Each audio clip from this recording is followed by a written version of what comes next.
4B program is named for our much cherished colleague, Brenda Conroy. And Brenda always had a great love for family, and of course Data 3 was a big part of that family.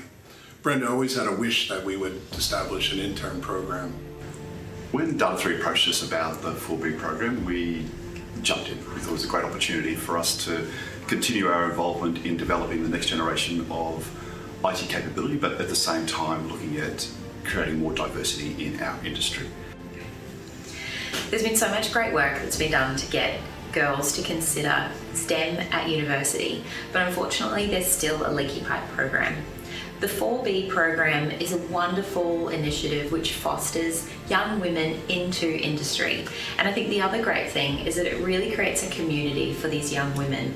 They have friends, they have people they can bounce ideas off, and they've now got industry contacts that they can go to and ask questions of and get support from. Supporting the pipeline of women into technology is so important for us at Women in Digital, and that's why we're so proud to be a supporting partner of the 4B program. Brenda's was nicknamed B.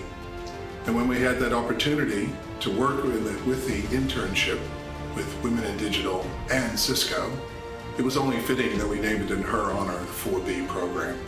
It's 4 interns for 4 weeks, working with all 3 groups, Data 3, Cisco, and Women in Digital. Personally, Brenda was an amazing mentor for me. She was provided a lot of advice to me throughout my career, and like many people within the industry. And so I think it's terrific that we get the opportunity to recognise her contribution to our industry for the many years that she was involved. Here at Cisco, we're proud to support programs like 4B and partner with Women in Digital and Data 3.